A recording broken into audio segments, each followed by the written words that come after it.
Hello students, welcome back. तो आज हम क्विक रिवीजन करेंगे फिजिकल केमिस्ट्री के थर्ड चैप्टर का, जिसका नाम है इलेक्ट्रोकेमिस्ट्री। देखिए, इस चैप्टर को हम 4 सेक्शंस में पढ़ते हैं, जिसमें से जो चौथा सेक्शन है उसे हम इस साल नहीं पढ़ेंगे क्योंकि वो डिलीट हो गया है। उस सेक्शन के अंडर हमें पढ़ना होता primary cell, secondary cell, fuel cells and corrosion. तो वो सेक्शन तो अब हम देखेंगे नहीं। बाकी 3 सेक्शंस के ऊपर हमारा डिस्कशन रहेगा और तीनों ही सेक्शन से न्यूमेरिकल्स आते हैं। पहला सेक्शन हम पढ़ेंगे कंडक्टेंस ऑफ इलेक्ट्रोलाइटिक सॉल्यूशंस, दूसरा हम पढ़ेंगे गैल्वेनिक या वोल्टेइक सेल और तीसरा हम पढ़ेंगे इलेक्ट्रोलाइटिक सेल्स। और इन तीनों में न्यूमेरिकल्स किस तरीके से पूछे जाते हैं और उनका जवाब कैसे देना है, गलतियों से कैसे बचना है, वो सब चीजें मैं आपको इस वीडियो में बताऊंगा। तो गाइज चलिए स्टार्ट करते हैं फर्स्ट सेक्शन से, जिसका नाम है कंडक्टेंस ऑफ इलेक्ट्रोलाइटिक सॉल्यूशंस। देखें, तो सबसे इंपॉर्टेंट बात आती है फॉर्मूले की, और हमारा जो फेज है वो है आज first, and that is a मान लेते हैं उसे, कंडक्टेंस ऑफ इलेक्ट्रोलाइटिक सॉल्यूशंस। अब इसमें न्यूमेरिकल कौन से आते हैं तो आप बहुत अच्छे से जानते होंगे, आपने सुन भी रखा होगा। कापा मतलब conductivity, specific conductance, resistivity, specific resistance, molar conductance, limiting molar conductance, dissociation constant, ऐसे कई सारे चीजें हैं जिन पर न्यूमेरिकल्स आते हैं और स्टूडेंट्स को काफी डर भी लगता है इस कैटेगरी के न्यूमेरिकल से।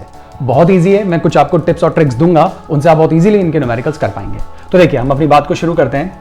सबसे पहले आपको क्या ध्यान रखना है अगर इस कैटेगरी से न्यूमेरिकल आता है तो सबसे पहले सबसे इंपॉर्टेंट आप ध्यान रखिए, kappa is equals to G into G star. सबसे इंपॉर्टेंट चीज है, कभी भी इस कैटेगरी से रिलेटेड न्यूमेरिकल है, resistance, conductance, specific resistance, molar conductivity, कभी भी इन सब कैटेगरी से रिलेटेड कोई क्वेश्चन आए तो आप ये ध्यान रखिए, kappa is equals to G into G star. देखिए, व्हाट इज कापा है तो आप अच्छे से जानते हैं, that is conductivity. What is G? Conductance. What is G star? It is cell constant. Okay, फॉर्मूले को थोड़ा सा और एक्सप्लोर कर देते हैं। तो कापा की जगह हम लिख सकते हैं 1 बाय रो। कापा और रो में इनवर्स रिलेशन होता है। जी की जगह हम लिख सकते हैं 1 बाय आर, और जी स्टार की जगह हम लिख सकते हैं एल बाय ए, मतलब कि length upon area, that is cell constant. Fine. अब अलग अलग बातें जो है वो इंपॉर्टेंस रखती है यहाँ पे। न्यूमेरिकल कैसा पूछा जा रहा है, आपको कैसे उसको अप्रोच करना है, वो सारी बातें इस सीरीज में। सबसे पहले आता है सेल कांस्टेंट। देखिए, सेल कांस्टेंट, जब तक एक पर्टिकुलर सेल में आप अलग अलग कंसंट्रेशन के सोल्यूशन भले ही मिला रहे हो, लेकिन उसका सेल कांस्टेंट हमेशा सेम रहेगा, यानी जब तक आपका कॉलम सेम है सेल कांस्टेंट सेम रहेगा। इस टाइप के न्यूमेरिकल्स में स्टूडेंट फंस जाते हैं जनरली। पहला कोई एक न्यूमेरिकल करें जिसके अंदर 0.02 m कंसंट्रेशन का सोल्यूशन लिया, बाद में हमने कंसंट्रेशन बदल दी, सेम सेल है लेकिन कंसंट्रेशन बदल दी, 0.02 जगह 0.04 m का कोई और इलेक्ट्रोलाइटिक सोल्यूशन हमने ले लिया, तो दोनों केसेस के लिए जी स्टार जो है सेल कांस्टेंट जो है वो सेम रहेगा, क्योंकि आपने कॉलम चेंज नहीं किया, सेल चेंज नहीं किया। तो ये चीज आप एक तो हमेशा ध्यान रखना कि सेल कांस्टेंट की वैल्यू जब तक सेल नहीं बदलते सेम रहती है, चाहे आप इलेक्ट्रोलाइटिक सोल्यूशन किसी भी चीज के भर लीजिए। बहुत इंपॉर्टेंट बात थी, ये ध्यान रखिए। इस फॉर्मूले में अब जो नई चीज आपको मिली वो रो मिला। Rho is resistivity, R is resistance,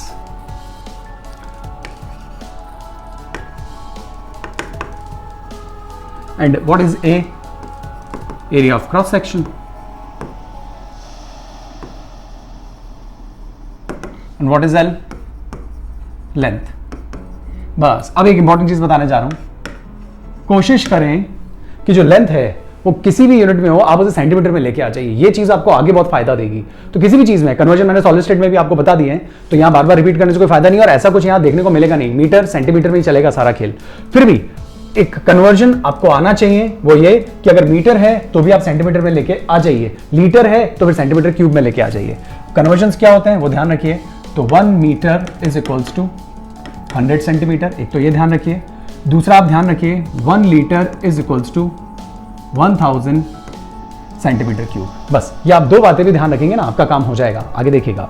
ठीक है, तो ये लेंथ आप हमेशा कोशिश करें कि सेंटीमीटर में रखी जाए। इस फॉर्मूले को हम एक तरीके से और लिख सकते हैं, 1 बाय आर, मतलब रो यहाँ पे 1 by R into length upon area. Area क्या हो सकता है? पाई आर स्क्वायर। पाई आप जानते ही 3.14 वैल्यू होती है। And what is R? Radius. ठीक है, अब रेडियस कैसे निकाली जा सकती है तो ये चीज आपको अच्छे से पता होगी कि रेडियस अगर आप निकालना चाहते हैं और अगर आपको डायमीटर दे रखा है तो डायमीटर का आप हाफ कर दीजिए तो रेडियस भी निकल जाएगी। तो ये चीज आपको पता होनी चाहिए। अगर आपको G इक्वल्स टू, या यहां से देख लीजिए, kappa equals to G into G star पता है तो बस सारा काम हो गया। बस मैं तो उससे आगे तो चला हूं, उसके बाद मैंने ये लिख दिया, इसके बाद मैंने ये लिख दिया, तो मुझे तो बस ये ध्यान था, बाकी सारी चीजें मैंने लिख दी, सारी यूनिट्स भी मैंने आपको बता दी। That is radius. रेडियस जो है उसकी भी जो यूनिट हो वो कोशिश करें कि किस में रहे, हमेशा सेंटीमीटर में रहे। फाइन, तो यहां तक अगर आपको बात समझ में आई तो हम थोड़ा सा आगे बढ़ते हैं न्यूमेरिकल में। हाँ, अब क्या किया जा सकता है भाई? अब आप सारा यहां देख लिया, कापा भी आपके पास आ गया। अब नई चीज क्या आती है? अब नई चीज आती है lambda m, that is equals to kappa into 1000 upon c। ये नेक्स्ट फॉर्मूला आ जाता है, इस पे भी बहुत क्वेश्चंस आते हैं। What is lambda m? इसे कहते हैं मोलर कंडक्टिविटी। करेक्ट। कापा आप अच्छे से जानते हैं, 1000 कन्वर्जन फैक्टर है, अभी बता दूंगा। And what is c? c is concentration. Boards में तो 99.9 क्या मैं 100% कह सकता हूं कि जो कंसंट्रेशन होगी वो मोलैरिटी होगी, मोल्स पर लीटर ही उसकी यूनिट होगी। तो कंसंट्रेशन एक्सप्रेस किस फॉर्मेट में होगी? मोलैरिटी के फॉर्मेट में, और इसकी यूनिट्स क्या होती है? Moles per litre. ओके, तो ये तो मोल्स पर लीटर ही चलेगी। ध्यान रहे, कापा जो है वो आप ऊपर से कैलकुलेट करेंगे। कहीं पे भी अगर लेंथ की बात आती है तो लेंथ सेंटीमीटर में रखना है आपको, ये बस ध्यान रखना, क्योंकि जब आप वो सेंटीमीटर में रखोगे तो ये जो कन्वर्जन फैक्टर है ये साथ चलेगा। वो अभी मैं बताऊंगा कि ये क्यों साथ चलता है, वो भी चीज अभी आपको समझ में आ जाएगी। तो सबसे इंपॉर्टेंट चीज है, ये फॉर्मूला आपको याद रखना है। लैम्डा m अगर आपसे पूछ लिया जाए तो कापा ऊपर से लेकर आएंगे, यूनिट सेंटीमीटर की ही रहनी चाहिए अंदर, और उसके बाद 1000 कन्वर्जन फैक्टर है और c moles per litre. Conversion factor किसके लिए है? क्योंकि यहाँ पे लीटर आ रहा है, ठीक है। ऊपर मैं कह रहा हूं सेंटीमीटर लेकर चलना है, तो लीटर को आपको किस में चेंज करना होगा? सेंटीमीटर क्यूब में चेंज करना होगा। तो आपको किसे डिवाइड करना पड़ता है? 1000 से, तो 1000 ऊपर चला जाता है। तो मैं अभी, हम इतनी डिटेल क्लासेस नहीं ले रहे तो उसकी जरूरत नहीं है, बस आप इतना ध्यान रखिए यूनिट सेंटीमीटर में आ रही हो आगे से सारी, और यह मोल्स पर लीटर में है तो यहाँ 1000 आ जाएगा। वो क्वेश्चन इज किसकी सेंटीमीटर में? शुरू से आप लेके चलिए। अगर सेल कांस्टेंट निकाल रहे हैं, वहां लेंथ दे रखी है, रेडियस, डायमीटर, सारी यूनिट्स आप सेंटीमीटर में रखिए। नहीं है तो शुरुआत से सेंटीमीटर में रख के चलिए। 99% केसेस में सेंटीमीटर में ही चलता है मामला, नहीं चलता तो लेके आइए और बस फिर आगे आके आप ये फॉर्मूला लगा दीजिए, कभी क्वेश्चन गलत नहीं होगा, क्योंकि 1000 कन्वर्जन फैक्टर ही है। नाउ ये चीज आपके सामने आ गई। अब इससे कनेक्टेड एक फॉर्मूला और होता है, and that is alpha. What is alpha? Lambda m upon lambda m not. ये एक फॉर्मूला और इंपॉर्टेंट है। What is alpha? Alpha is degree of dissociation, जिसको हमने सॉल्यूशन चैप्टर में भी देखा। यहां पे डिग्री ऑफ डिसोसिएशन निकालना हो तो lambda m upon lambda m not. बात समझ में आ गई होगी कि अल्फा की वैल्यू हमेशा 1 से कम होती है, इस वजह से यहां पे बड़ी वैल्यू नीचे ही रहेगी और छोटी वैल्यू ऊपर ही रहेगी। And what is lambda m not? Lambda m not is limiting molar conductivity, ठीक है। और ये चीज हमेशा ध्यान रखें कि lambda m not, lambda m का ही एक्सट्रीम केस है, मतलब कि जब आप डाइल्यूशन करते जाते हैं, पानी मिलाते जाते हैं लैम्डा m बढ़ता जाता है। जब आप इनफाइनाइट डाइल्यूशन कर देते हैं, कंसंट्रेशन को जब आप जीरो अप्रोच करवा देते हैं, वॉल्यूम को जब आप इंफिनिटी अप्रोच कर देते हैं, तो लैम्डा m के एक्सट्रीम केस बन जाता है और इसे हम लैम्डा m नॉट से रिप्रेजेंट करते हैं। थोड़ा थ्योरी का पार्ट है, बस आप तो ध्यान रखें कि ये फॉर्मूला यूज करना है। ये बड़ी वैल्यू है, छोटी वैल्यू है, अल्फा निकल जाता है। और एक बार अगर आपने अल्फा निकाल लिया तो फिर अल्फा से डिसोसिएशन कांस्टेंट भी निकाले जा सकते हैं। अल्फा से dissociation constant for weak acid निकाला जा सकता है, that is alpha square C. Alpha ऊपर से आ जाएगा, सी इज दी कंसंट्रेशन, खत्म। इससे रिलेटेड अगर न्यूमेरिकल्स आते हैं तो इसी से आएंगे, और मैं आपको अश्योर करता हूं इससे बाहर नहीं आएगा और आप बहुत इजीली न्यूमेरिकल कर लेंगे। पर जो जो बातें मैंने बताई उनको ध्यान रखिएगा। एक चीज और छोटी सी इसमें ऐड कर देते हैं, वो है ये, मान लीजिए CH3COH के लिए लैम्डा m नॉट निकालना है, तो आप ऐसे लिख सकते हैं CH3COH CO minus plus lambda nought H plus. ये Kohlrausch law of independent migration of ions है, जो कि कहती है कि अगर आपको लिमिटिंग मोलर कंडक्टिविटी किसी इलेक्ट्रोलाइट के लिए निकालनी है तो उसकी जो वैल्यू होती है वो उसके इंडिविजुअल आयंस की जो वैल्यू होती है उनके कंट्रीब्यूशन के सम के बराबर होती है, राइट। तो जो भी इससे आ रही है उन दोनों का सम ही इसके लिए होता है। कभी कभी एग्जाम्स में आपको जैसे अल्फा पूछ लिया, करेक्ट, लैम्डा m आपको प्रोवाइड कर दिया या आपने कैलकुलेट कर लिया ऊपर कैलकुलेशन, और लैम्डा m नॉट डायरेक्ट ना देकर एसिटिक एसिड के ऊपर क्वेश्चन चल रहा है और ये दोनों वैल्यूज दे दी, तो इसको और इसको जोड़ के आप लैम्डा m नॉट ये निकाल सकते हैं। एक तरीका तो ये होता है लैम्डा m नॉट निकालने का कि इसकी और इसकी दोनों की वैल्यू दे दी जाए तो ये वैल्यू निकाल लेंगे, और दूसरा क्वेश्चन ये होता है कि आपको ये ना देकर लैम्डा नॉट NaCl का प्रोवाइड कर दिया, lambda m not CH3COOO minus और Na प्लस का भी प्रोवाइड कर दिया, लेट से ये x मान लेते हैं, ये मान लेते हैं, ये आपको दिया हुआ है क्वेश्चन में, और एक लैम्डा नॉट आपको HCl का भी उन्होंने प्रोवाइड कर दिया, ऐसे z मान लेते हैं, ये दे दिया है। क्वेश्चन तो इसी के ऊपर है कि इसी की वैल्यू रखनी है, या तो इन दोनों की वैल्यू दे देंगे तो जोड़ के आप वो वैल्यू निकाल लेंगे, और वो ना देकर अगर आपको ये तीनों दे दी, वैल्यूज लिखी हुई होंगी कुछ, तो भी आप ये क्वेश्चन कर सकते हैं। कैसे? अब आप देखिए 3 वैल्यूज दी हुई है, इनमें से आप ये देखिए कि जो चीज की वैल्यू आपको निकालनी है वो एक पार्ट तो ये, और साथ में h होना चाहिए एक पार्ट ये, और आपको पता है ये इंडिविजुअल कंट्रीब्यूशन के सम के बराबर तो सिस्टम होता ही होता है। तो एक काम करते हैं ना, हम इन दोनों को जोड़ देते हैं, तो इसकी वैल्यू जुड़ गई और इसकी वैल्यू जुड़ गई, तो ये दोनों तो वैल्यू जुड़ी गई, लेकिन एक्स्ट्रा ये Na और Cl भी तो जुड़ा है, इसकी जो वैल्यू है वो ये वाली वैल्यू ही होगी, तो वो माइनस कर देते हैं, ये लीजिए। तो जब आप ऐसा कर लेंगे तो आपको वापस CH3COH की वैल्यू मिल जाएगी। आई होप आपको बात समझ में आ गई होगी, और वैसे आपने इसको पढ़ रखा होगा। तो अगर इस तरीके से भी वैल्यूज दी जाती है तो जिस चीज की वैल्यू निकालनी है वो वाली चीजें जोड़ दीजिए, और जो एक्स्ट्रा चीज है उसकी वैल्यू उसमें से माइनस कर दीजिए, ये आपको मिल जाएगी वैल्यूज।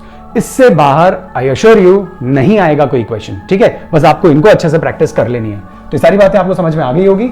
अब इससे रिलेटेड हम एक क्वेश्चन प्रैक्टिस करते हैं, उससे आपको कॉन्फिडेंस आ जाएगा। चलिए देखते हैं। यहां देखिए एक क्वेश्चन है 2012 में पूछा गया है, the electrical resistance of a column of 0.05 m NaOH solution of diameter 1 centimetre and length this is this. मतलब रेजिस्टेंस दे रखा है और 3 चीजें आपको निकालनी है, रो, कापा एंड लैम्डा एन। अब क्या कर सकते हैं? देखिए ऐसे क्वेश्चंस को जब आपको सॉल्व करना होता है तो सबसे पहले जो चीज आपको दी हुई है वो आप लिख लीजिए। कंसंट्रेशन दे रखी है, जैसे मोलैरिटी के फॉर्मेट में ही वो है 0.05 n। पहली चीज तो ये पता है।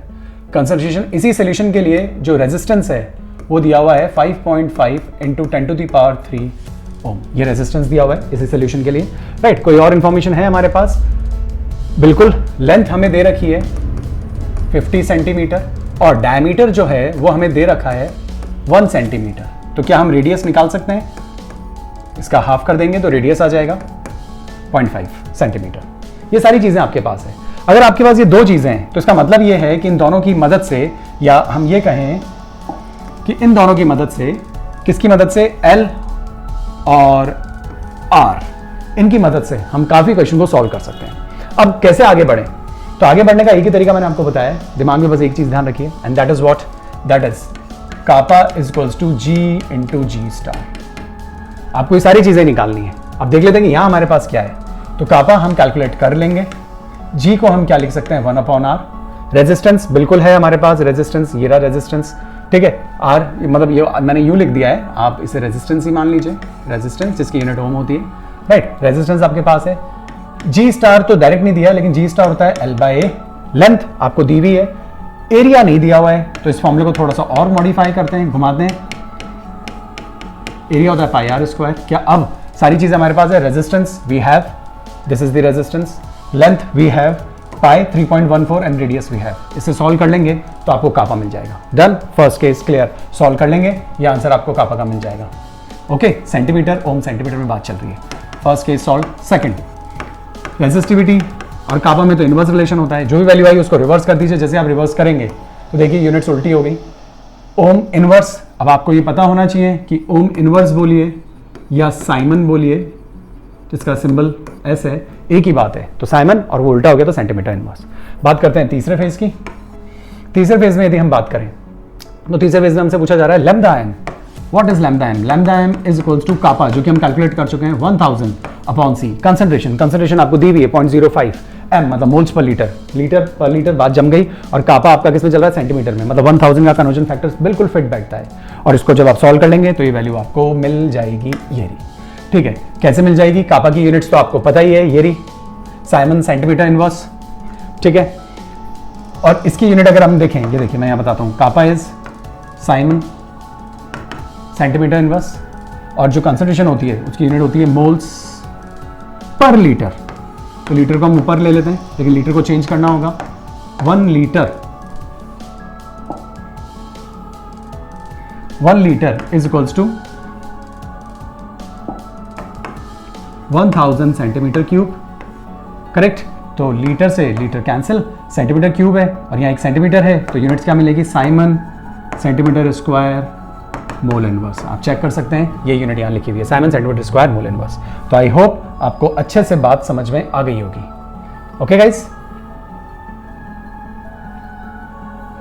नाउ सो हमने सेक्शन 1 अच्छे से देख लिया है। अब आप इसके क्वेश्चंस प्रैक्टिस कीजिएगा। आई अश्योर यू अच्छे से आपके क्वेश्चंस हो जाएंगे, आपको तकलीफ नहीं होगी इन क्वेश्चंस को करने में। फाइन, चलिए अब नेक्स्ट फेज पे अपनी बात को शुरू करते हैं। देखिए अब जो नेक्स्ट फेज है, नेक्स्ट फेज जो हमारा है वो है वोल्टेज सेल या गैल्वेनिक सेल। तो अपनी बात को हम शुरू करेंगे वोल्टेज सेल और गैल्वेनिक सेल से। बहुत लोगों को कंफ्यूजन रहता है, वो मैं आपको क्लियर कर देता हूं। इलेक्ट्रोकेमिकल सेल गैल्वेनिक सेल या डेनियल सेल या वोल्टेज सेल है, लेकिन इलेक्ट्रोलाइटिक सेल भी इलेक्ट्रोकेमिकल सेल का ही पार्ट है। या आप ये कह सकते हैं कि electrochemical cell is classified into 2 categories. First category galvanic cell या वोल्टेज सेल, जो कि केमिकल एनर्जी से इलेक्ट्रिकल एनर्जी प्रोड्यूस करते हैं, और दूसरा होता है इलेक्ट्रोलाइटिक सेल, जो कि इलेक्ट्रिकल एनर्जी से केमिकल सब्सटेंस का ब्रेक डाउन करते हैं। और ये दोनों ही सेल इलेक्ट्रोकेमिकल सेल्स के एग्जांपल्स होते हैं। फाइन, तो हम आज बात जो शुरू करेंगे वो शुरू करेंगे गैल्वेनिक सेल पे, जिसे वोल्टेज सेल भी कहते हैं। ओके, और इस गैल्वेनिक सेल में जो बेस्ट एग्जांपल आपको सुनने को बार बार मिलता है दैट इज डेनियल सेल, जिसके लिए आप E0 की वैल्यू याद रख लें तो सही है, नहीं तो हम कैलकुलेट भी कर सकते हैं। That is 1.10 volts. फाइन, अब इस कैटेगरी से क्या क्वेश्चंस आते हैं? देखिए इस कैटेगरी से जितने क्वेश्चंस मैंने देखे हैं वो या तो नर्व्स इक्वेशन के ऊपर क्वेश्चन है, या फिर डेल्टा जी या डेल्टा G0 इनसे रिलेटेड क्वेश्चन है, बाकी कुछ भी नहीं है। तो हम एक एक करके चीजों को समझते हैं। फोकस तो न्यूमेरिकल के हिसाब से ही करना होगा। तो सबसे पहले हम बात करेंगे नर्व्स इक्वेशन की।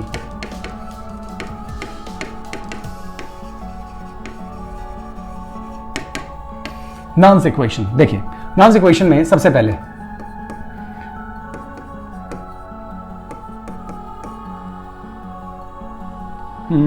हम एक स्पेसिफिक मेटल ना लेकर सीधा ही Mn+ से M ले लेते हैं। और अगर आप ये भी ना लेना चाहें, कुछ भी ले सकते हैं, मतलब कोई भी ऑक्सीजन स्टेट हो सकती है, उससे नीचे आ रहा है।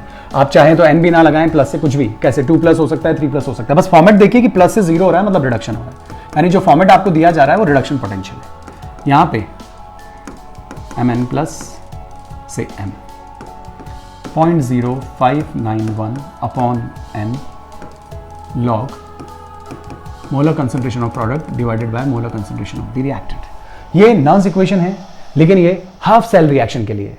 हाफ सेल रिएक्शन के लिए क्यों? क्योंकि देखिए यहाँ पे एक ही फॉर्मेट लिखा हुआ नजर आ रहा है, रिडक्शन फॉर्मेट है। एनसीईआरटी में सारे क्वेश्चन रिडक्शन फॉर्मेट पे ही होते हैं, तो आप ध्यान रखिए सारे फॉर्मेट्स रिडक्शन ही हैं। और फिर भी एक बार आप चेक जरूर कर लें। तो ये किसी हाफ सेल के ऊपर बात कर रहे हैं, अगर उसका सेल पोटेंशियल या आप ये कहें हाफ सेल पोटेंशियल निकालना है, तो स्टैंडर्ड हाफ सेल पोटेंशियल पता होना चाहिए। N number of electrons that are exchanged, दोनों साइड के नहीं गिनने, किसी एक साइड के गिनने, और वो बैलेंस्ड होने चाहिए। ये प्रोडक्ट की कंसंट्रेशन और रिएक्टेंट की कंसंट्रेशन। बस ध्यान रखें कि अगर कोई प्योर सॉलिड है या प्योर लिक्विड है तो उनकी कंसंट्रेशन में कोई चेंज नहीं आता विद रिस्पेक्ट टू टाइम। बस उनकी क्वांटिटी कम होती जाती है, लेकिन कंसंट्रेशन में कोई चेंज नहीं आता। क्वांटिटी और कंसंट्रेशन में दिन रात का अंतर होता है, राइट? तो कंसंट्रेशन में चेंज अगर आएगा तो हमेशा एक्वस सॉल्यूशंस में ही आएगा, इतना आप अभी ध्यान रखिए। ओके, तो अगर प्योर सॉलिड लिखा जाए कोई या प्योर लिक्विड लिख दिया जाए, तो इन सब के लिए अगर कंसंट्रेशन की बात भी आए तो आप उसकी जगह पर 1 रख देंगे। ठीक है, हमेशा एक्वस सॉल्यूशन को ही लेके आपको चलना है। एक्वस सॉल्यूशन की कंसंट्रेशन जो होती है वही आपके न्यूमेरिकल्स में आएंगी। नाउ तो पहला केस तो हमने तैयार किया। अब अगर हाफ सेल ना होकर कंप्लीट सेल हो तो क्या करें? तो ये फॉर्मूला इस तरीके से लिख दिया जाएगा, EMF of the cell E0 of the cell minus 0.0591 upon N log product upon reactant. बस यहां पे जो हाफ सेल था उसकी जगह कंप्लीट सेल आ गया। ओके, अब अंदर वैल्यूज क्या क्या रखी जाएंगी? देखिए सबसे इंपॉर्टेंट चीज है ये, इसको कैलकुलेट करने का तरीका होता है E cathode minus E anode. जबकि मैं इससे और इजी तरीका आपको बता देता हूं। कभी भी ये आपको निकालना हो, कुछ वैल्यूज आपको दी हुई जाएंगी, अभी हम एक क्वेश्चन भी प्रैक्टिस करेंगे। हमेशा बड़ी वैल्यू में से छोटी वैल्यू को घटा लीजिए, मैथमेटिकली बड़ी वैल्यू में से छोटी वैल्यू को घटा लीजिए। बस ध्यान रखिए फॉर्मेट जो है वो रिडक्शन का होना चाहिए, और वो 99.9% केसेस में बोर्ड्स में रिडक्शन फॉर्मेट ही होगा। तो रिडक्शन फॉर्मेट में ये स्टैंडर्ड रिडक्शन पोटेंशियल दिए हुए हैं, या मैं कहूं स्टैंडर्ड रिडक्शन पोटेंशियल होना चाहिए, या जो यहाँ फॉर्मेट अगर आप देखें तो रिडक्शन वाला होना चाहिए, जैसे ये रिडक्शन वाला है ना, या फिर स्टैंडर्ड रिडक्शन पोटेंशियल दिए हुए होने चाहिए। जब भी स्टैंडर्ड रिडक्शन पोटेंशियल आपको दिए होंगे तो हमेशा बड़ी वैल्यू में से छोटी वैल्यू को माइनस कर लेना, कभी गलती नहीं होगी, और ये जो वैल्यू आएगी ये हमेशा पॉजिटिव ही आएगी। करेक्ट? तो ये तो आप ऐसे निकाल सकते हैं, अभी न्यूमेरिकल करेंगे तब आपको समझ में आएगा। बात करते हैं इस N की। इसके लिए आप जो भी रिएक्शन लिखें, इक्वेशन लिखें, वो बैलेंस्ड होनी चाहिए, फ्रॉम बैलेंस्ड इक्वेशन। अगर आपकी बैलेंस नहीं है ना इक्वेशन, तो n की वैल्यू गड़बड़ हो सकती है, और इलेक्ट्रॉन का एक्सचेंज हमेशा सेम रहता है। तो इस चीज का आप अच्छे से ध्यान रखिए, यहां पे भी गलतियां होती है। अब बात करते हैं यहाँ पे कंसंट्रेशन की, तो it's not a big deal. Concentration के बारे में आप वाकिफ है, सोल्यूशन चैप्टर भी आपने पढ़ लिया है। तो एक ये चीज ध्यान रखें, इससे रिलेटेड अभी हम न्यूमेरिकल प्रैक्टिस करेंगे, लेकिन ये दो फॉर्मूले तो बहुत इंपॉर्टेंट हो जाते हैं। अब इससे के साथ में एक फॉर्मूला और भी आता है, वो भी देख लेते हैं। अब जो अगला फॉर्मूला है, फिर हम न्यूमेरिकल करेंगे, तो उससे आपको और क्लियर हो जाएगी बात। एक और फॉर्मूला है, दैट इज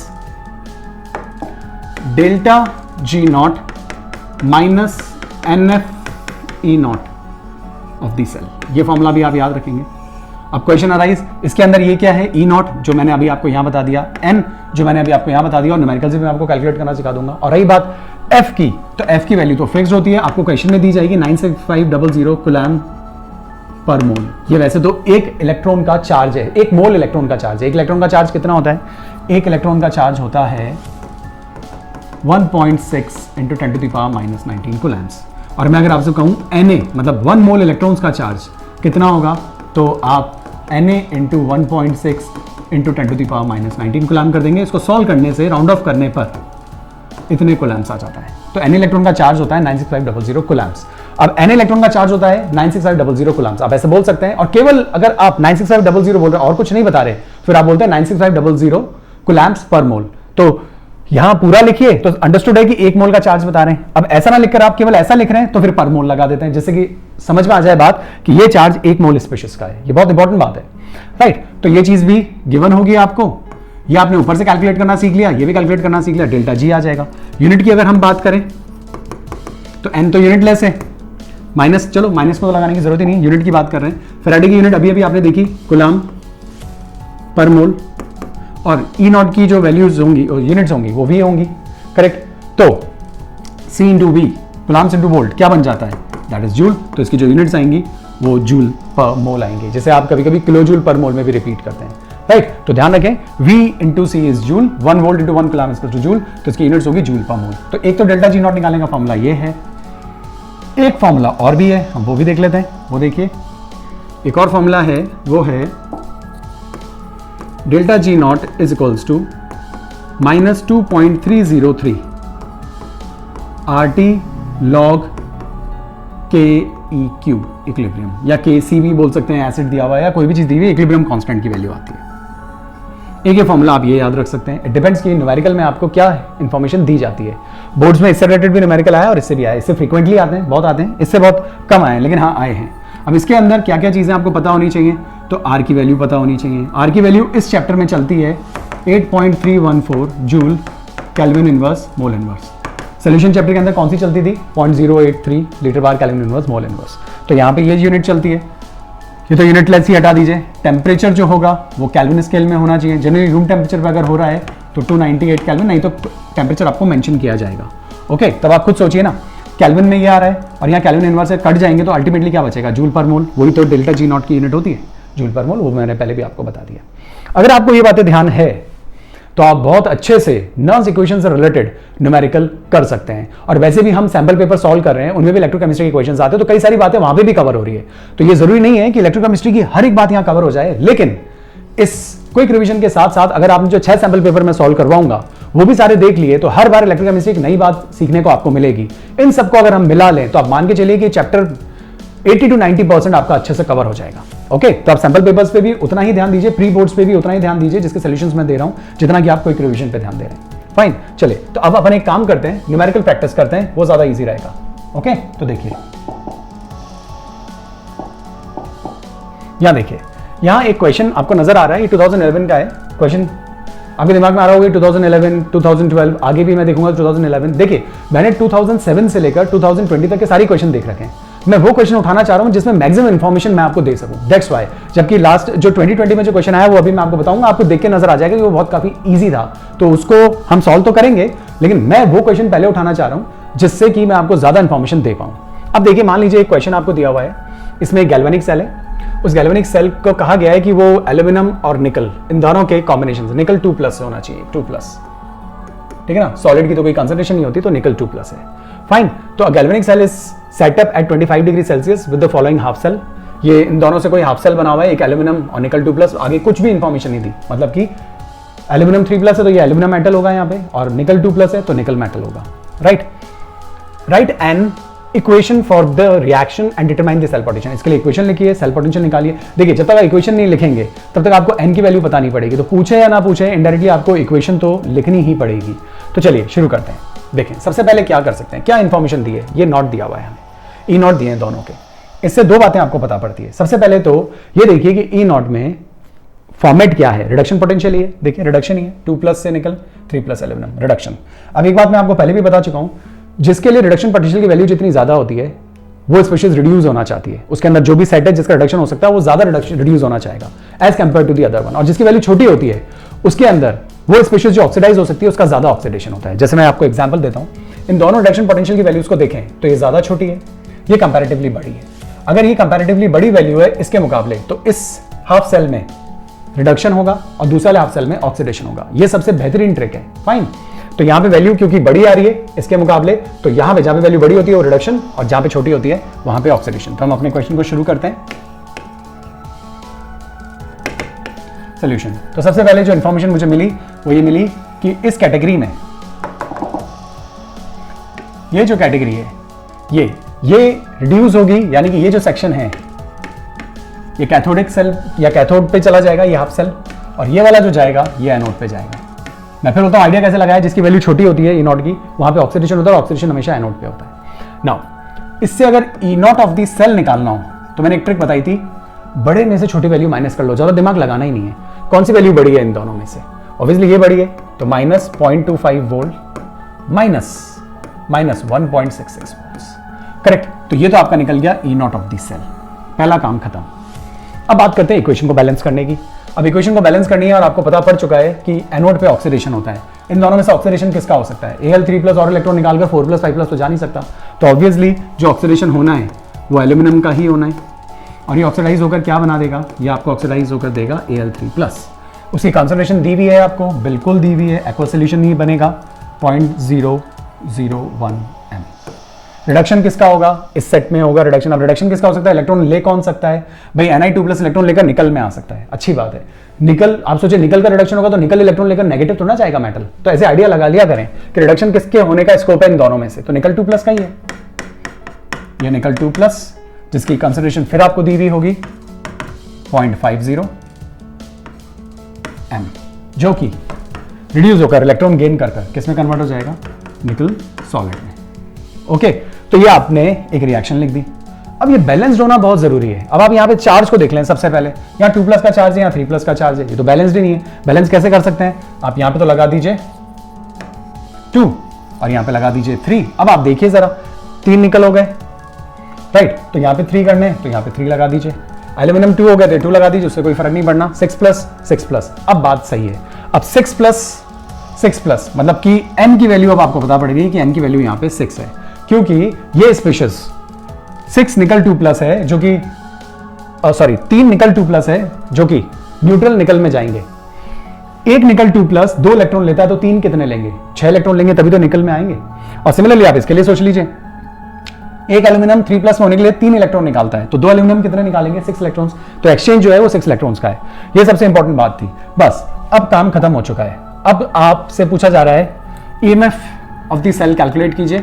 अब हम कर सकते हैं। अब EMF ऑफ द सेल की अगर हम बात करें तो E naught of the cell, जो कि हम ऊपर से कैलकुलेट कर चुके हैं, -0.059 को आप राउंड ऑफ करके 0.06 अपॉन n की जगह 6 आ जाएगा, लॉग प्रोडक्ट की कंसंट्रेशन। अब प्रोडक्ट 2 नजर आ रहे हैं, मैंने कहा था ना प्योर चीज जब होती है, प्योर सॉलिड्स, तो उनके लिए 1 मानते हैं, तो उसको छोड़ दीजिए, बाकी बचता है ये।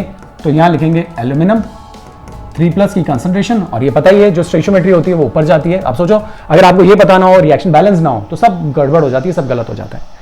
तो यहां और नीचे आ जाएगा रिएक्टेंट साइड में, इसको छोड़ दीजिए, दैट इज निकल 2+ और 3 है, तो ये लीजिए। अब ये चीज आपके सामने आ गई। इसको अगर आप यहां सॉल्व कर लें तो ये तो हो गया 0.01। अब बस वैल्यूज पुट करनी है, वैल्यूज पुट कर देते हैं। तो हमसे EMF ऑफ द सेल पूछा जा रहा है, तो E नॉट हम कैलकुलेट कर चुके हैं, -0.01 लॉग प्रोडक्ट एल्यूमिनियम। एल्यूमिनियम की कॉन्सेंट्रेशन कितनी दी हुई है, हमें दी हुई है 1 to 3, यानी 10⁻³ -3। Okay,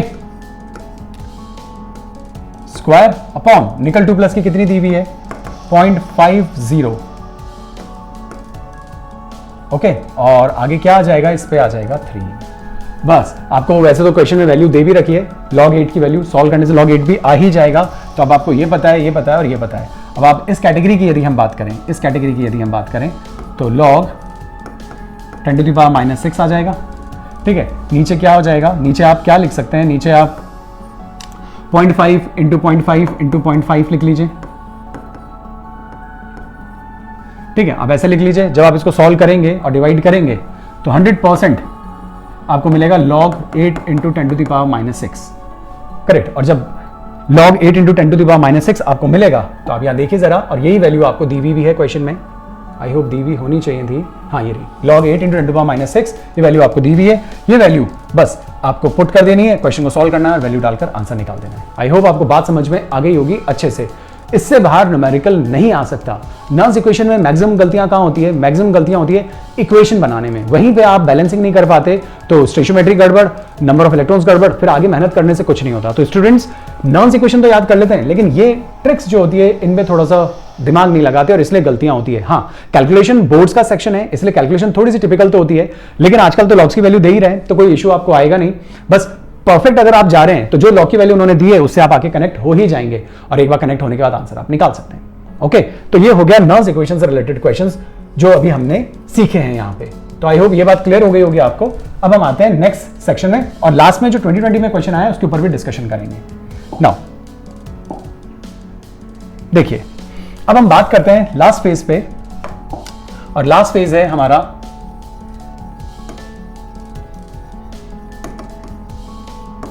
electrolytic cell. ओके, अब इलेक्ट्रोलाइटिक सेल में क्या देखना है वो मैं आपको ब्रीफ करता हूं। देखिए, इस सेक्शन से दो ही टाइप के क्वेश्चन आते हैं, एक फैराडे लॉ पे आता है क्वेश्चन न्यूमेरिकल, और दूसरा प्रोडक्ट ऑफ इलेक्ट्रोलिसिस के ऊपर आता है। तो मैं दोनों के बारे में ही आपको एक ब्रीफ आइडिया मैं दे देता हूं। देखिए, सबसे पहले इलेक्ट्रोलाइटिक सेल।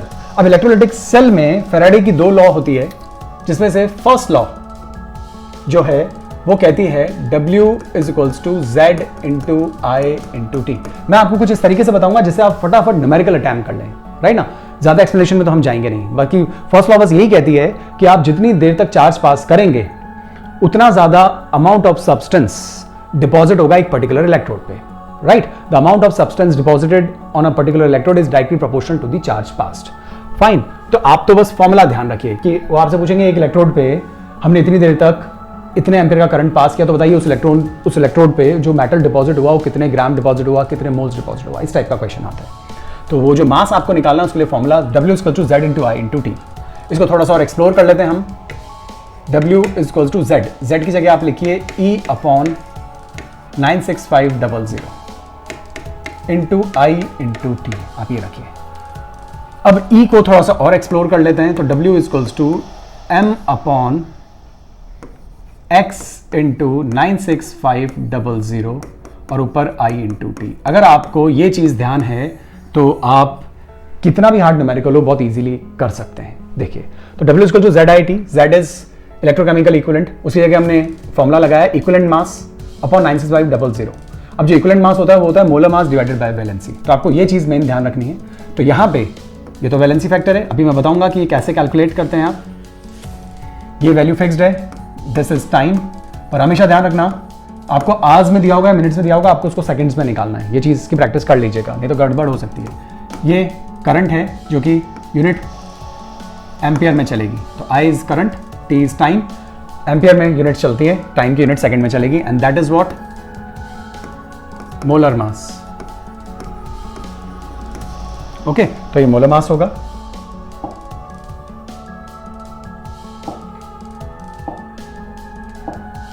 फाइन, तो ये molar mass, W weight in grams.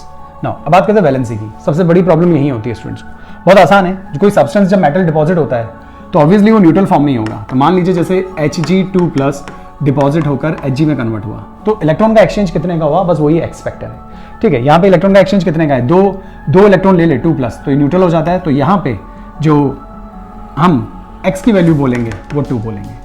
बस आप ध्यान रखिए, कॉपर 2 प्लस है, किस में कन्वर्ट हो रहा है, कॉपर सॉलिड में कन्वर्ट हो रहा है, तो x की वैल्यू कितनी हो जाएगी, 2 हो जाएगी। सिल्वर है प्लस Ag में कन्वर्ट हो रहा है, तो x की वैल्यू कितनी हो जाएगी, 1 हो जाएगी। आपका काम तो इसी से हो जाएगा, लेकिन फिर भी मैं एक एक्स्ट्रा एग्जाम्पल बताता हूँ, उससे आपको और चीज़ समझ में आ जाएगी। मान लीजिए किसी प्रोसेस में MnO4 माइनस Mn2+ में कन्वर्ट हो रहा है, तब x की वैल्यू क्या होगी? तो यहाँ पे इसकी ऑक्सीजन स्टेट निकालिए, दैट इज +7, यहाँ पे ऑक्सीजन स्टेट निकालिए, दैट इज +2। चेंज कितने का है?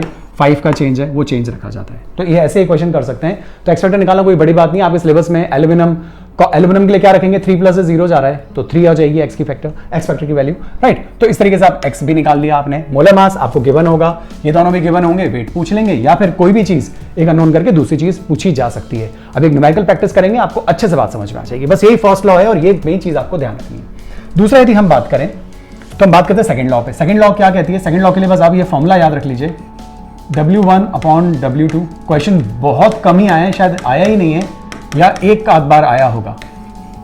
तो when the same amount of current is passed for the same time through different electrolytic solutions, then the amount of substance deposited on the respective electrode is directly proportional to their electrochemical equivalence, या directly proportional to their equivalent mass, आप ये कह सकते हैं। Okay, तो वही चीज़ हमने यहाँ पे लिखी हुई है। तो ये चीज़ भी आप ध्यान रख सकते हैं। ये फॉर्मूला जो है ये यूज कर सकते हैं जब एक से ज़्यादा इलेक्ट्रोलाइटिक सॉल्यूशंस के ऊपर क्वेश्चन आए। तो W1/W2, E1/E2, और इक्विवेलेंट मास कैसे निकालते हैं? Molar mass divide by valency. हम इसमें ज़्यादा टाइम डिवोट नहीं कर रहे क्योंकि इससे रिलेटेड क्वेश्चन मैंने देखा नहीं। ओके, चलिए, और बाकी फॉर्मूला तो आप लगा सकते हैं। अब क्वेश्चन कैसे करने हैं इससे रिलेटेड वो भी देख लेते हैं, फिर आगे की बात करेंगे। और यहाँ देखिए एक क्वेश्चन आया, how many moles of mercury will be produced by electrolysing 1.0 m इतना mercuric nitrate solution with a current of इतना ampere for 3 hours. Molar mass आपको दे दिया, करेक्ट। आपसे पूछा कितना मोल, भाई आप इलेक्ट्रोलाइसिस कर रहे हैं, ये सोल्यूशन नीचे रखा हुआ है, आपने करंट पास किया, तो जो Hg2+ है वो इलेक्ट्रॉन गेन करके Hg की फॉर्म में डिपॉजिट होने लगेगा, तो कितने मोल्स डिपॉजिट होगा? That is the question. Amount पूछ लिया, जैसे अमाउंट पूछा हमारे दिमाग में तो एक ही बात है, और वो बात क्या है? वो बात है W = Z × I × T। इसको एक्सप्लोर कर देते हैं। तो ये क्या होता है? Equivalent mass 96500 Coulomb's into I × T, और इसको भी खोलकर अगर आप लिखें तो W = molar mass divide by valency 96500 into I × T। बस खत्म, वेट निकाल लेंगे हम, ठीक है। लेकिन हमसे तो मोल्स पूछा है, तो वेट जो होता है उसको मोलर मास से जब डिवाइड कर देते हैं तो मोल्स निकल जाता है। तो ये जो मोलर मास है इसको मैं इधर लाके लिख देता हूँ, तो W और M को इधर नीचे लिख दो, तो ये सीधे ही क्या आ जाएंगे आपके पास? मोल्स ऑफ मरकरी आ जाएंगे, ठीक है। तो फॉर्मूला इधर क्या बच गया? इधर बच गया I × T अपॉन X × 96500। ये क्वेश्चन भी 2011 में पूछा गया है। अब मैंने यही क्यों उठाया है? क्योंकि इसके अंदर इन्फॉर्मेशन ज्यादा दे सकता हूं मैं आपको, मिलते जुलते ही क्वेश्चन आते हैं। देखिए, तो ये मोल वाली बात थी, ये पहली बार ही आई थी, दैट्स व्हाई। नहीं तो मास ही पूछ लेते हैं। ओके, अब मास में क्या होता है? आप पहले इतना बड़ा सॉल्व करते हो, फिर वापस उसे मोलर मास से डिवाइड करते हो। इससे अच्छा तो मोलर मास को यहीं शिफ्ट करके क्वेश्चन सॉल्व कर सकते हैं ना। तो अब यहाँ पे वैल्यूज देखिए भाई, I करंट 2 एम्पियर चलेगा, टाइम 3 आवर्स, आवर्स से मिनट इंटू 60 से सेकंड में लाना है, ध्यान रखना नहीं तो क्वेश्चन गलत। अब x की वैल्यू वहां पे अगर आप देखें तो Hg की ऑक्सीजन स्टेट कितनी है? +2, लेकिन जब ये डिपॉजिट होता है तो मर्क्यूरी की फॉर्म में डिपॉजिट हो रहा है, मतलब कि x फैक्टर कितना हो गया? 2 है ना, वैलेंसी फैक्टर कह सकते हैं, ये 2 की वैल्यू और 96500 कूलम, दैट्स ऑल। बस अब आप इसको सॉल्व कर लीजिए। सॉल्व करने के बाद आंसर मैंने लिख रखा है 0.112 मोल Hg डिपॉजिट हो जाएगा। ओके, तो इस तरीके से क्वेश्चन किए जा सकते हैं। अब घुमा फिरा कर कभी कभी आपसे ये पूछ लेते हैं कि चार्ज कितना मतलब यूटिलाइज हुआ, या चार्ज के ऊपर क्वेश्चन कर लेते हैं, तो ये भी बात आपको पता होगी कि Q जो होता है वो I × T होता है, अच्छे से पता होगा आपको। तो I × T की जगह हम Q भी लगा सकते हैं, और अगर मान लीजिए हमें बाकी सारी इन्फॉर्मेशन दे रखी है तो हम इसकी जगह Q रख लेते हैं। बाकी हमें मोलर मास दे रखा है, एक्स फैक्टर दे रखा है, ये दे रखा है, वेट दे रखा है, और फिर पूछ लेते हैं कि चार्ज बताइए कि चार्ज कितना यूटिलाइज होगा यहाँ पे, तो वो हम Q भी निकाल सकते हैं, Q की यूनिट कूलम्स होती है। तो वो बात आप कर सकते हैं, मेन फॉर्मूला आपको बस ये ध्यान रखना होता है। ओके, तो आई होप आपको ये कॉन्सेप्ट भी अच्छे से समझ में आ गया होगा। तीनों कैटेगरी में न्यूमेरिकल्स होते हैं। पहली कैटेगरी में भी सीधी सी बात ध्यान रखिए, कापा = G × G स्टार, बस उससे आप आगे बढ़ते जाएंगे अपने आप। बस ध्यान रखिए लेंथ वाली यूनिट सेंटीमीटर में रखनी है, गलती नहीं होगी। नॉन्स इक्वेशन में E0 निकालने के लिए बड़े में से छोटी वैल्यू को माइनस करके E0 निकाल लीजिए, दैट्स ऑल। बस यहां गलती होती है और एक इक्वेशन को बैलेंस करना आपको आना चाहिए, बाकी तो वैल्यूज पुट करके आंसर निकाले जा सकते हैं।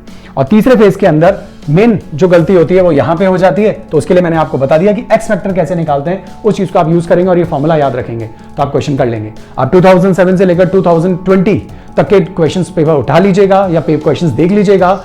मैं आपसे फिर कहता हूं 80% क्वेश्चंस इन्हीं से सॉल्व हो जाएंगे आपके सारे। अब थोड़ी बहुत इफ एंड बट है ही है, इधर उधर के कुछ एक दो थ्योरेटिकल क्वेश्चंस भी है, सेल्स के ऊपर भी, primary cells, secondary cells, fuel cells, उनके ऊपर भी क्वेश्चंस है ही हैं जो कि इस बार डिलीट हो गया तो हम वो नहीं देख रहे, लेकिन आपके मैक्सिमम क्वेश्चंस इनसे कवर हो जाएंगे, आप ट्राई करके देख लीजिएगा। अब एक एक्स्ट्रा बात और है, वो भी मैं आपके साथ डिस्कस कर लेता हूं, वो देखिए। चलिए, ये तो पहले वो क्वेश्चन पेपर आ जाएगा, जो क्वेश्चन पेपर जो था इस साल का, उसका 2020 का क्वेश्चन है वो आ जाएगा, उसे हम लास्ट में देखते हैं। उससे पहले मैं आपको एक चीज और एक्स्ट्रा बता देता हूं, and that is product of electrolysis. इसकी ट्रिक बता देता हूं। वैसे तो इसके जो एक्चुअल आंसर होते हैं वो तो E0 की वैल्यू से ही डिसाइड होते हैं, लेकिन एनसीईआरटी में कभी कभी E0 की वैल्यूज ना देकर प्रोडक्ट ऑफ इलेक्ट्रोलिसिस पूछ लेते हैं, तो उसके लिए हम एक आइडिया लगा सकते हैं। देखिए, प्रोडक्ट्स किस पे मिलते हैं आपको? कैथोड पे और एनोड पे मिलते हैं। कैथोड पे हमेशा रिडक्शन होता है, ये बात आपको अच्छे से पता है, और एनोड पे हमेशा ऑक्सीडेशन है, ये भी आपको पता है। ओके, जनरली प्रॉब्लम कब आती है? जब जो सोल्यूशन है वो एक्वस ले लिया जाए, तो वहां पे फिर वाटर भी रोल प्ले करने लग जाता है प्रोडक्ट्स बनाने में। मान लीजिए सीधा NaCl का अगर आप इलेक्ट्रोलिसिस कर रहे हैं, तो आप क्या बोलेंगे? NaCl, Na+, cation, C2C, cations move toward cathode. तो जो Na+ है वो कैथोड पे जाएगा, इलेक्ट्रॉन लेकर Na सॉलिड बना लेगा। Cl-, anions, anions moves towards anode, correct, A2A, C2C। तो एनायंस जब एनोड की तरफ जाएंगे, Cl- एनोड पे जाएगा, इलेक्ट्रॉन निकालेगा और Cl2 गैस की फॉर्म में बाहर निकल जाएगा। यहां कोई इश्यू नहीं है, यहां तो कोई भी चीज आपको लिख दें, CuCl2 का कर रहे हैं भाई, तो एक तरफ कॉपर डिपॉजिट हो जाएगा, मेटल कैथोड पे डिपॉजिट हो जाएंगे और Cl से क्लोरीन गैस बाहर निकल जाएगी एनोड के ऊपर। फाइन। दिक्कत कब आती है? जब एक्वस सोल्यूशन ले लेते हैं, तो उसके लिए मैं आपको ट्रिक बता रहा हूं। बाकी एक ट्रिक तो आपको ध्यान ही रखनी है, मैंने अभी भी बोली, cations moves towards cathode, anions moves towards anode, C2C, A2A, ये बात ध्यान रखिए। नाउ अब यहां पे मैं एक सीरीज बना देता हूं, वो आपको बहुत हेल्प करेगी। देखिए सीरीज में क्या लिखने जा रहा हूं, देखें।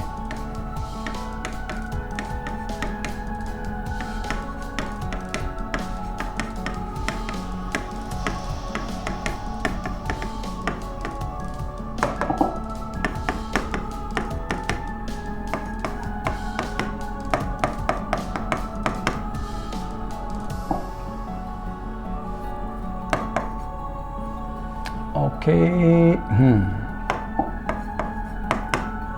ये एक मैंने टेबल बना दी, अभी मान लीजिए। इसमें आप ध्यान रखिएगा, क्या ध्यान रखने वाली बात है इसमें, बस आप ये ध्यान रखें कि कभी भी कंपटीशन हो, दो आयन्स अगर एक साथ सोल्यूशन में आ जाएं, तो ट्रिक है, ट्रिक ऊपर वाला जो आयन है उसे सोल्यूशन में रखना है और रिड्यूस होने के लिए नीचे वाला जाएगा। फिर बोल देता हूं, ऊपर वाला आयन सोल्यूशन में ही रहेगा और नीचे वाला जो है वो रिड्यूस हो जाएगा। फाइन। तो मान लीजिए कोई सोल्यूशन है, उसके अंदर ये दोनों आयंस प्रेजेंट है, मान लीजिए थोड़ी देर के लिए, या वैसे तो क्वेश्चन हाइड्रोजन और दूसरे मेटल्स के ऊपर ही होगा, जैसे या बीच में Na भी ले लेते हैं।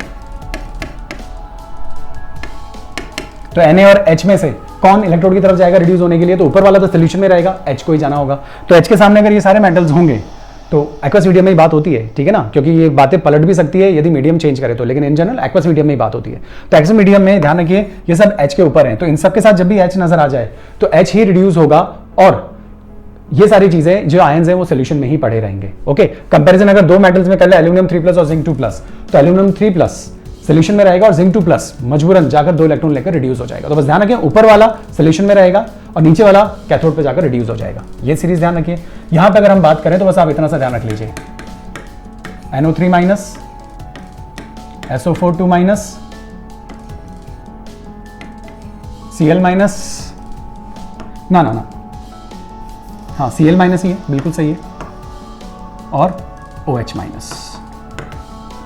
मतलब कि इन तीनों में से यदि हम बात करें NO3-, SO4-2-, Cl- और OH-, तो ये सीरीज है। अब इस सीरीज के अंदर अगर हम ओवर पोटेंशियल का कॉन्सेप्ट को ध्यान दें तो आपको अच्छे से पता होगा कि वैसे तो ऑक्सीजन को निकलना चाहिए, लेकिन ओवर पोटेंशियल की वजह से ऑक्सीजन ना निकलकर क्लोरीन गैस बाहर निकल जाती है, करेक्ट। तो हमेशा जो चीज नीचे है वो बाहर निकलती है। तो ये तो एक्चुअल वैल्यूज को जब आप देखोगे तो ये ऐसा आपको देखने को मिलेगा, लेकिन हमें तो आंसर्स निकालने ना, तो आंसर्स के लिए आप ये ध्यान रख लीजिए, OH- एंड Cl-, ये ध्यान रख लीजिए। अब ये ओवर पोटेंशियल की वजह से हुआ है ना, अब ये आपको ध्यान में रखना है। अब अगर कंपैरिजन आता है, जैसे Cl और OH में कंपैरिजन आता है, तो एनोड के ऊपर कौन जाकर ऑक्सीडाइज होगा? तो ऊपर वाला सोल्यूशन में रहता है, नीचे वाला जाएगा। तो नीचे वाला कौन है? Cl। तो Cl जाकर कौन सी गैस बाहर निकाल देगा? Cl2 gas. अगर ये दोनों आ जाएं, सल्फेट आयंस भी आ जाएं और हाइड्रोक्साइड आयंस भी आ जाएं, तो फिर कौन जाएगा? तो फिर OH जाएगा और OH जाकर ऑक्सीजन गैस बाहर निकाल देता है। हाँ, अगर ये दोनों आ जाएं तो फिर ये जाता है और ये S2O8 2- आयन बनाता है, करेक्ट। तो आप इतना सा भी ध्यान रखेंगे, आपके क्वेश्चंस हो जाएंगे। मैं फिर बोल देता हूं, सीरीज याद रखिए, आपसे पूछ लेते हैं, मिक्सचर दे देते हैं आयंस का और पूछते हैं फिर कौन रिड्यूस होने के लिए जाएगा प्रेफरेंशियली और कौन रुकेगा। तो ध्यान रखिए, इन सीरीज में, इन टेबल में जो चीज ऊपर की तरफ है वो सोल्यूशन में रुकेगी, मतलब यहां है तो उसका रिडक्शन नहीं होगा, यहां है तो उनका ऑक्सीडेशन नहीं होगा, और कंपैरेटिवली जो नीचे है वो चीज जाकर इधर है तो ऑक्सीडाइज हो जाएगी, और इधर है तो वो चीज जाकर रिड्यूस हो जाएगी। अगर ये रिड्यूस होता है तो ये कैल्शियम में कन्वर्ट हो जाता है, ये जिंक में कन्वर्ट हो जाता है, ये कोबाल्ट में कन्वर्ट हो जाता है, राइट ना। यहां से हाइड्रोजन गैस बाहर निकल जाती है, इलेक्ट्रॉन गेन करके न्यूट्रल H, और फिर वो जोड़कर हाइड्रोजन गैस बाहर निकाल देते हैं। तो अगर आप इतना भी ध्यान रखेंगे तो आप प्रोडक्ट ऑफ इलेक्ट्रोलिसिस बहुत इजीली पहचान सकते हैं। जैसे एक क्वेश्चन मैं आपको करा देता हूं, एक्वस NaCl का अगर इलेक्ट्रोलिसिस किया जाए तो कैथोड और एनोड पर आपको क्या मिलेंगे, है ना, ये आपसे पूछ लेते हैं। अब एक्वस के अंदर देखा जाए तो वाटर भी आ गया, H+ भी आ गया, और वाटर से H+ आयन ऐसे सोचिए, और Na से Na+। अब Na+ और H+ में अगर कंपैरिजन करें तो Na+ ऊपर है, ये सोल्यूशन में रहेगा, और नीचे वाला जाएगा। तो नीचे कौन है, H है, तो वो जाएगा, और वो जाएगा तो कैथोड पर आपको कौन सी गैस मिलेगी, कैथोड पे आपको हाइड्रोजन गैस मिलेगी। ओके, अब बात करते हैं एनोड। एनोड पे कौन है, Cl- है, और एक्वस मतलब OH- भी है। Cl- और OH- में से ऊपर कौन है, OH-, तो ये तो सोल्यूशन में रहेगा, मजबूरन कौन जाएगा, Cl2, तो Cl2 गैस मिलेगी। सोल्यूशन में कौन रह गया, इस साइड से सोल्यूशन में रह गया